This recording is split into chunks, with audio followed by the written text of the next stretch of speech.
మన ప్రభువు తన ప్రియ కుమారుడైన యేసుక్రీస్తు నామమున అందరికీ వందనాలు. తల్లులందరికీ మాతృదినోత్సవ శుభాకాంక్షలు. ఈరోజు దేవుని గురించి తెలుసుకున్నాం, దేవుని విషయాలు మరిన్ని తెలుసుకున్నాం, దేవుని వాక్యాన్ని ధ్యానించుకున్నాం. మాతృదినోత్సవం కాబట్టి తల్లి గురించి రెండు ముక్కలు మాట్లాడుకున్నాం. యెషయా 66:13. ఒకని తల్లి వానిని ఆదరించినట్లు నేను మిమ్మల్ని ఆదరించేదను. హల్లెలూయా. చాలు, హల్లెలూయా. ఇక్కడ సాక్షాత్తు దేవుడు ఆదరణ విషయానికి వచ్చేసరికి తల్లిని ఎగ్జాంపుల్గా తీసుకుంటున్నాడు. ఎవరిని ఎగ్జాంపుల్గా తీసుకుంటున్నాడు? తల్లిని ఎగ్జాంపుల్గా తీసుకుంటున్నాడు. తల్లిని చూపెడతా ఉన్నాడంట. ఒక తల్లి ఒకరిని ఏ రకంగా ఆదరిస్తుంది, ఏ రకంగా ప్రేమిస్తుంది, ఏ రకంగా లాలిస్తుంది అన్న విషయాన్ని సాక్షాత్తు దేవుడే ఎగ్జాంపుల్గా తీసుకుంటున్నాడు. తల్లి యొక్క గొప్పతనం గురించి ఈరోజు మనం తెలుసుకోవాలి. అంటే బోత్ ఆర్ ఈక్వలా? అంటే తల్లిని ఎగ్జాంపుల్గా తీసుకున్నాడు అని అంటే దేవుడు కూడాను తల్లితో సమానుడా అంటే కాదు. రెండు ఒకటే కాదు. కానీ పిండము రూపింపక మునుపునే ఆయన మనల్ని ఎరిగినవాడు. పిండంగా మనం ఉండగా తల్లి మనల్ని చూస్తూ ఉంటుంది. ఇర్మియా గ్రంథం 6:1-6 చూడండి ఒకసారి. 1:4 ఇర్మియా. యెహోవాకు నాకు ప్రత్యక్షమై ఇలాగ సెలవిచ్చును, గర్భములో నిన్ను రూపింపక మునిపే నిన్ను ఎరిగి తిని. హల్లెలూయా. ఆయన ఎప్పుడు చూశాడట మనల్ని?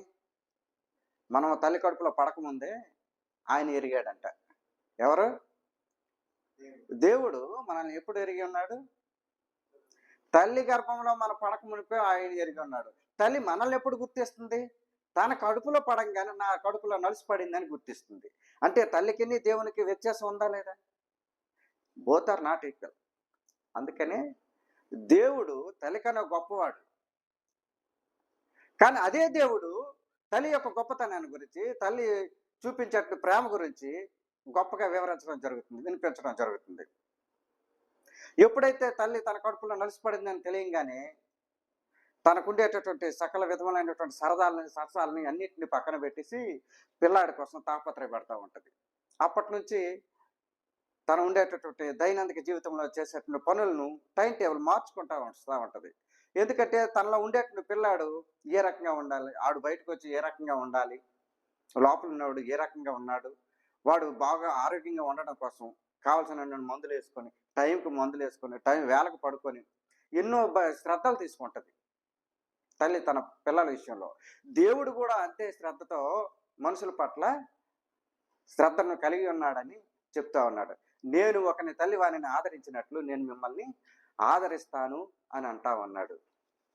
అందుకనే దేవుడు తల్లిని ఆ రకంగా గొప్ప విధంగా వర్ణించడం జరుగుతూ ఉంది. తల్లినైనను తండ్రినైనను విడిచిపెట్టి దూషించేవాడు ఏమైపోతాడట తెలిసిన? కారు చీకట్లో ఆరిపోతాడంట. చాలా మంది జీవితాల్లో తల్లి యొక్క విలువ తెలియక, తల్లి యొక్క ఆ ప్రేమ అర్థం కాక చాలా మంది ఏం చేస్తూ ఉన్నారంటే తల్లుల్ని అనాథాశ్రమాల్లో వదిలేస్తూ ఉన్నారు, అనాథాశ్రమాల్లో పడేస్తూ ఉన్నారు. మొన్న ఈ మధ్యన మందిరంలో ఒక ఆమె నాతో మాట్లాడుతూ ఏడుస్తూ ఉంటే, ఏమ్మా ఎందుకు ఏడుస్తున్నావు అని అంటే, నాయనా ఈరోజు 1వ తేదీ నైనా ఉంది. 1వ తేదీ అయితే మంచిదే కదమ్మా, ఎంచక్క పెన్షన్ వచ్చింది, గవర్నమెంట్ ఇచ్చింది, 4,000 వచ్చింది కదా అని అంటే, అది కాదు నాయన, నా పెద్ద కొడుకు ఇక్కడ వదిలిపోయినాడు, నా చిన్న కొడుకు వచ్చి నన్ను తీసుకుని వెళ్ళాలి. ఏందంట? నా చిన్న కొడుకు వచ్చి తీసుకుని వెళ్ళాలి. ఆడెప్పుడు వస్తాడో తెలియదు, అసలు వస్తాడో రాడో తెలియదు, ఆడు పిల్లం పంపిస్తుందో లేదో తెలియదు. అది నాయన నా బాధ అని అంటున్నాడు. ఇట్లాంటి వాళ్ళందరి కోసం దేవుడు అక్కడ అదే మాట అంటున్నాడు. ఏంటది? సామెతలు 20:20. తల్లినైనను తండ్రినైనను దూషించి విడిచిపెట్టు వాడిని కారు చీకట్లో ఆర్పివేస్తాను అని ఆయన అంటా ఉన్నాడు. అందుకే మనం ఏం చేయాలి? మన తల్లిదండ్రులను విడిచిపెట్టకూడదు, వారిని ప్రేమించాలి, గౌరవించాలి. తల్లి యొక్క మహోన్నతను మనము చాటి చెప్పాలి. తల్లి యొక్క విలువలను పెంచే విధంగా మనం ఉండాలి. తల్లి యొక్క గొప్పతనాన్ని చాటే విధంగా ఉండాలి తప్పితే వారికి మరింత కీడు చేసే విధంగా, వారి పేరును పాడు చేసే విధంగా మనం తయారు కాకూడదు. సాక్షాత్తు దేవుడే నేను ఒకరిని తల్లిని ఆదరించినట్లు నేను నిన్ను ఆదరిస్తాను అని ఆమెను ఎగ్జాంపుల్గా తీసుకున్నప్పుడు, ఆమెను రోల్ మోడల్గా తీసుకుంటున్నప్పుడు, అటువంటి రోల్ మోడల్గా ఉన్న తల్లిని ఎలా చూసుకోవాలి నువ్వు? ఎంతో ప్రేమగా చూసుకోవాలి. అలాంటి నువ్వు ప్రేమగా చూసుకుంటున్నావా? కుక్కను పెంచుకుంటావు. కుక్క కన్నా హీనమా తల్లి? పప్పి అంటావు. తల్లిని పెంచుకోవడంలో ఏంటి నీకు ఆ నొప్పి? పప్పి ఇన్నాళ్ళు నిన్ను పెంచిందా? పప్పి నిన్ను చదివించిందా? ఆ పప్పి నిన్ను పెంచి పోషించిందా? పెళ్లి చేసిందా? తల్లిని కాదని ఇలాంటి కుక్కల్ని, కుక్క మొహాలు ఉన్న కుక్కలు వీళ్ళందరూ కుక్క జాతికి చెందిన వాళ్ళే.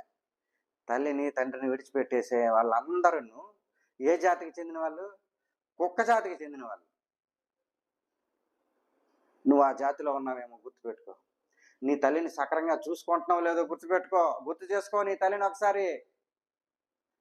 నువ్వేమి నేనేమి లోకములో ఉన్న ప్రతి ఒక్కడు తన తల్లిని ఏ రకంగా చూసుకోవాలో నేర్చుకోండి, తెలుసుకోండి. సాక్షాత్తు దేవుడే తల్లిదండ్రుల కొరకు ఒక నిబంధన పెట్టాడు, ఒక ఆజ్ఞ పెట్టాడు. నిర్గమకాండం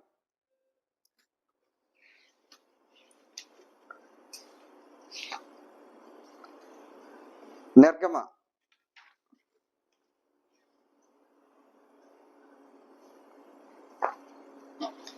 20:12 నిర్గమాకాండము 20:12.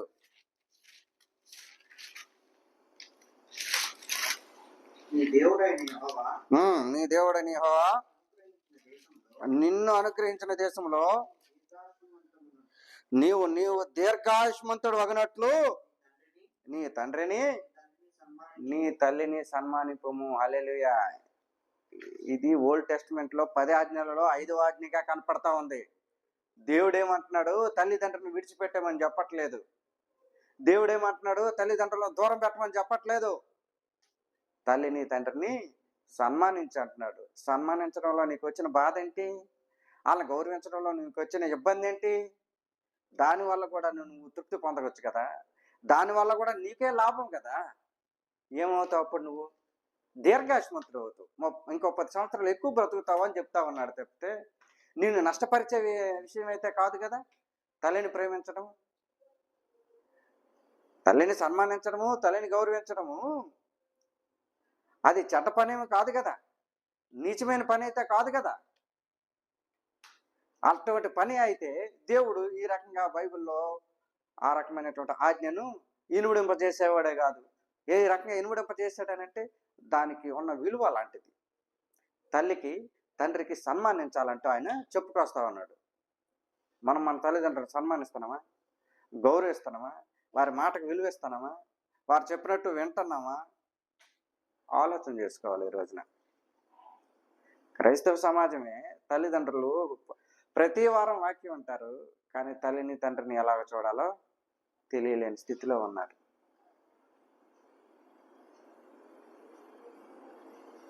అందుకనే మనం మన దేవుని యందు భయభక్తులు కలిగి ఉండి తల్లిని తండ్రిని ఆయన చెప్పిన మార్గంలో నడవగలగాలి. తల్లిని తండ్రిని సన్మానిస్తూ మనం దీర్ఘాయుష్మంతులం కావాలంటే వారిని ముందు మనం సన్మానించాలి. తల్లి యొక్క గొప్పతనం గురించి ఆయన చెప్తూ, నేను ఒకరిని ఎలా ఆదరిస్తానంటే నీ తల్లి నిన్ను ఆదరించినట్టు నేను ఆదరిస్తాను అంటున్నాడు ఆయన. ఆమెను రోల్ మోడల్గా తీసుకుంటున్నాడు తల్లిని. కానీ అదే తల్లిని రోడ్ల మీద పడేస్తున్నారు పిల్లలు. ఆయన రోల్ మోడల్గా తీసుకుంటే నేటి సమాజం తల్లిని ఎలా చూస్తుంది? చులకనగా చూస్తుంది. తల్లిని బరువు అనుకుంటుంది. 9 నెలలు నిన్ను కడుపులో మోసింది కదా, అప్పుడు ఆమె బరువు అని ఏమైనా అనుకుందా? ఆమె బరువు అని అనుకుంటే భూమి మీదకి నువ్వు వచ్చేవాడువా? ఈ రకమైనటువంటి జీవితం నీకు ఉండేదా? మీ తల్లులను ప్రేమించండి, వారి మాటకి అంగీకరించండి, తలదించండి, వారిని గౌరవించండి, సన్మానించండి. అర్థమవుతుందా? ఇక్కడ ఇట్లాంటి తల్లి ఇప్పుడు ఫర్ ఎగ్జాంపుల్ అబ్రహాము ఇస్సాకుని బలిమ్మని అడుగుతాడు. ఏమడుగుతాడు? బలిమ్మని అబ్రహాముని అడుగుతాడు. అదే సారాని అడుగుంటే కథ వేరేలా ఉండేది. దేవుడు ఎవరిని అడిగాడు? అబ్రహాంని అడిగాడు, తండ్రిని అడిగాడు. ఎవరిని? తన కొడుకుని నాకు బలి ఇవ్వు అని. అదే సారాని అడుగుంటే కథ ఇంకోలా ఉంటుంది. అబ్రహాంకు మూతిపోట్లు 4 పొడిచేసి, నీ దేవుడేంటి, నిన్ను అడగడం ఏంటి, నేను లేక లేక కంటే నేను ఆ కొడుకుని ఆయనకి ఇవ్వాలా అని 4 ప్రశ్నలు వేసేది, 4 దంచేది, ఎదిరించేది, పోరాడుద్ది. పిల్లల కోసం తల్లి భర్తతో పోరాడుతుంది, ఎవరితోనైనా పోరాడుతుంది. కోడి తన పిల్లల్ని కాపాడుకోవడం కోసం ఎంతో పోరాట పట్టుకుని ప్రదర్శిస్తుంది. చూడండి, తన రెక్కలన్నిటినీ కప్పుకేసుకొని పిల్లల్ని అందులో ఇనుడింపజేస్తుంది. ఏదైనా కాకో గెద్ద తన్నుకుపోదామని వస్తే వాటితో పాటు ఇది ఎగురుతూ ఉంటుంది. అంటే దాని అర్థం ఫైట్ చేస్తుంది. పిల్లల కోసం తల్లి ఫైట్ చేస్తుంది. అది తల్లి యొక్క గొప్పతనం. ఒక కాక ఒక గెద్దతోనే కాదు, చివరికి తండ్రితో కూడాను ఫైట్ చేస్తుంది. పిల్లల పట్ల సరైనటువంటి అభిప్రాయాన్ని కలిగి ఉండకపోయినా, పిల్లల పట్ల ప్రేమను కలిగి చూపించకపోయినా, భర్తతో కూడాను ఆమె ఏం చేస్తుంది? ఫైట్ చేస్తుంది. అబ్రహామును ఇస్సాకుని బలమ్మని అడిగాడు కాబట్టి సరిపోయింది. కానీ అదే సారాను అడుగుంటే ఆమె దేవుడితో కూడా ఫైట్ చేసేదేమో. అప్పుడు బైబిల్లో ఇంకో రకంగా ముద్రించబడేదేమో. వీరవనితగా దేవునితో యుద్ధం చేసిన, కొడుకు కోసం యుద్ధం చేసిన వీరవనితగా నిలబడిపోయేదేమో. అబ్రహాం కాబట్టి ఈజీగా ఒప్పేసుకోగలిగాడు. సారా అలా ఒప్పుకోదు. స్త్రీ ఎప్పుడు, తల్లి ఎప్పుడు, నువ్వు కావాలంటే నా ప్రాణం తీసుకోయా, అవసరమైతే నా ప్రాణం తీసుకో, కానీ నా కొడుకు ప్రాణాలను వదిలేయి. అవసరం అనుకుంటే నన్ను బలి తీసుకో, కానీ నా కొడుకుని ఏం చేయకు అని ప్రాధేయపడేది, ఫైట్ చేసేది. అది తల్లిలో ఉన్నట్టు గొప్పతనం. తెలుసుకోవాలి ఈరోజు మీరు. మనం రోజు తల్లి అంటే రోజు మన మధ్యనే ఉంటుంది, మనతోనే ఉంటుంది, మనం మజాకులాడతాం, ఎన్నెన్నో మాట్లాడతాం కాదు. అంతర్లీనంగా తల్లిలో ఉండేటువంటి ప్రేమ ఆ రకంగా ఉంటుంది. తను కడుపు కాల్చుకొని మనల్ని కడుపు నింపుద్ది తల్లి. తను కడుపు కాల్చుకొని మన కడుపు నింపడానికి ప్రయత్నం చేస్తుంది తల్లి. అటువంటి తల్లిని ప్రేమారా పలకరించాలి, ప్రేమించాలి, స్నేహించాలి, ఆమెను గౌరవపరచాలి, మర్యాదపూర్వకంగా చూసుకోవాలి. సమాజంలో గొప్ప తల్లిగా నిలబెట్టగలగాలి మనం. సారా ఆ రోజున దేవుడే గాని సారా అని అడుగుంటే ఒప్పుకునేదా? మనలో మాట ఒప్పుకోదు తల్లి. కావాలంటే నా ప్రాణం తీసుకునేనా, నా ప్రాణం ఇచ్చేస్తా, నాకు ఇప్పుడు 90 ఏళ్ళు పైనే ఉన్నాయి కదా, కావాలంటే నేను చచ్చిపోతా, ఎందుకు ఆ పిల్లాడిని చంపేయటం, ఎందుకు ఆడి బతుకుని నాశనం చేసేయటం, వాడు బతకని, నన్ను బలి తీసుకో అని ఉండేది. మొన్న ఈ మధ్య ఆ తల్లి చూస్తా ఉన్నాం, పడవలో పోతూ పోతూ ఓ చోట మునిగిపోతుంది పడవంతా మునిగిపోతే తన 6 ఏళ్ల పిల్లాడిని తన కౌగుట్లో ఉంచుకొనే చచ్చిపోయినారు తల్లి పిల్ల. ఎంత హృదయ విదారకరమైన సమస్య అది, బాధ అది. తల్లికి ఉంటుంది, నేను చచ్చిపోయినా నా కొడుకు బతుకు బాగుండు అని అనుకుని ఉంటుంది. కానీ ఈ నదిలో వదిలేస్తే నీటిలో కొట్టుకుపోతాడన్న భయం. అలాగే గుండ్లకు అత్తుకొని అలానే చనిపోయింది తప్పితే తను రక్షించలేకపోయింది, తను కూడా బతకలేకపోయింది. తను బతికిద్దామని ఎంతో ప్రాధేయపడి ఉంటుంది, ఎంతో ఫైట్ చేసి ఉంటుంది, ఎంతో వేదన పడి ఉంటుంది. కానీ తను ఇద్దరు చనిపోవడం జరుగుతుంది. అదే మొన్న మధ్య ఇది ఓ రకమైనటువంటి తల్లి యొక్క గొప్పతనం. ఏంటి, చివరి క్షణాన్ని సరే ఇక బతికితే నువ్వైనా బతుకొని అనుకొని చివరికి తన ఒళ్ళోనో పెట్టుకొని చచ్చిపోయినాడు. ఇంకో రకమైన తల్లి ఉంది. 10వ తరగతి ఇంటర్మీడియట్ చదువుతున్న పిల్లల్ని తీసుకొని పోయి ఒంటరితనంగా ఉన్నామని ఫీల్ అయ్యి బండి కింద పడి చచ్చిపోయినాడు. ఆమెనేమనాలి మనం? తెలివైంది అనాలా, తెలివి తక్కువది అనాలా? పోతే నువ్వు చనిపో, నీ పిల్లలు ఏం చేశారు? నీకేదైనా కష్టం ఉంటే నువ్వు చూసుకోవాలి, కానీ ముక్కుపచ్చలారిన ఆ పిల్లల ప్రాణాలు తీసేయడం ఏంటి? ఈ రకమైనటువంటి తల్లులు కూడా ఉన్నారు. ఈ రకమైన తల్లులు ఉన్నారంటే కారణం దానికి దేవుని యందు భయభక్తులు లేకపోవటం. దేవుని యందు భయము భక్తి ఉంటే, నేను ఒకవేళ చనిపోదాం అనుకున్నా సరే, నువ్వు భయము భక్తి అనేది ఉంటే ఆగుతా. ఎందుకని? ఇది దేవునికి విరుద్ధమైనటువంటి క్రియ. ఆత్మహత్య అనేది దేవునికి విరుద్ధమైన పని. అటువంటి పని చేయడానికి నేను భయపడతా. మనం భయం లేదు కాబట్టే ఈజీగా బండి కింద పడి చచ్చిపోగలుగుతా ఉన్నాం. దేవుడేంటో తెలియక, దేవుడు ఎవరో అర్థం కాక. అర్థమవుతుందా? అందుకని తల్లిని ప్రేమించండి, తల్లిని లాలించండి, తల్లిని తన వృద్ధాప సమయంలో, తనకి చేత కాని సమయంలో మీరు చేయూతనివ్వాలండి. పిల్లలుగా మీ బాధ్యత అది. అంతెందుకు, యేసయ్య తండ్రి ఎవరు అని ప్రశ్నించగలిగారే కానీ తల్లి ఎవరు అని ప్రశ్నించగలిగారా? అందరికీ తెలిసిందే. యేసు యొక్క తల్లి ఎవరు? మరియ. ఆమె యేసుని కనటం కోసం ఎన్నో నిందలు అనుభవించింది. అయినను ఆ నిందల్లో కూడాను ఆమె సంతోషాన్ని పంచింది, ప్రేమను పంచింది క్రీస్తుకి.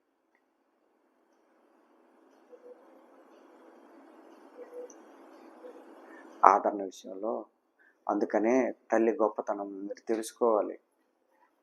తల్లులను ప్రేమించండి, తల్లులను గౌరవించండి. దేవుడు సృష్టి అంతా చేశాడు కదా. సృష్టి అంతా చేశాక నరుణ్ణి కూడా చేశాడు. నరుని చేశాక ఆయన ఏమన్నాడో మాట చూద్దాం. ఆదికాండం 1:28. ఆదికాండం 1:28. దేవుడు వారిని ఆశీర్వదించెను. ఎవరిని? నరులను. ఎవరిని? నరులను ఆశీర్వదించాడు. ఏమని ఆశీర్వదించాడు? మీరు ఫలించి, హల్లెలూయా. ఎలా అంట? ఫలించాలంట. ఫలించడం అంటే పిల్లల్ని కంటం. ఫలించడం అంటే పిల్లల్ని కనటం. దేవుడు ఆ రోజున ఆ మొక్క అని ఉండకపోతే ఈ రోజున మనం అంతా ఇలా ఉండేవాళ్ళం కాదు. ఆ రోజున మీరు ఫలించండి అని దేవుడు అని ఉండకపోతే, ఆ రకమైనటువంటి ఆశీర్వాదం ఇచ్చి ఉండకపోతే ఈ ప్రపంచంలో ఇద్దరే మిగిలి ఉండేవాళ్ళు. ఎవరు? ఆదాము, అవ్వ. కానీ దేవుడు ఏమంటున్నాడు? వారిరువురే కాదు, మీరు ఫలించి, చదవను, అభివృద్ధి పొంది విస్తరించి భూమిని నిండించండి అంటున్నాడు. హల్లెలూయా. అంటే ఆయన ఏం తెరిచాడు? అవలో గర్భాన్ని తెరిచాడు. ఆమె ఫలించాలంటే ఈమె గర్భం దాల్చాలి కదా, ఈమె గర్భం ధరించాలి కదా. అంటే ఈమె తల్లి కావాలి. ఆయన అప్పుడే అనుకున్నాడు తల్లి యొక్క విశిష్టత ఎంత గొప్పదో అని. మనుషులను తయారు చేసినప్పుడే. అందుకని ఆయన ఏమంటాడు?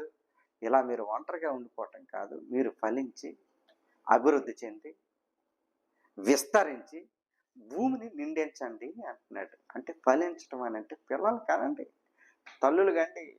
నువ్వు తల్లి అయితే నీ పిల్లలు పిల్లలు పిల్లలు అలా ఆ రకంగా. అందుకనే ఈ రోజున మనం ఎంతమంది ప్రపంచంలో 1 కోట్ల జనాభా ఉన్నారనంటే ఆయన యొక్క ఆశీర్వాద ఫలమే. ఈ రోజున ఇంతమంది జనాభా ఉన్నారు అని అంటే అది ఎవరి ఫలం? దేవుని యొక్క ఆశీర్వాద ఫలం. ఆయన ఆశీర్వదించాడు, మనం ఈ రకంగా దేవుని యందు ఆనందించగలుగుతాం. అందుకనే ఒకని తల్లి వాడిని ఎలా ఆదరిస్తుందో ఆయన అలా ఆదరిస్తాను అంటున్నాడు. అలాగే మనము కూడాను ఆయన ఆదరణకు లోబడి ఆయన యందు ఆనందిద్దాం. ఆయన యందు మరింత విశిష్టంగా ముందుకు పోదాం. ఆయన యందు భయభక్తులతో.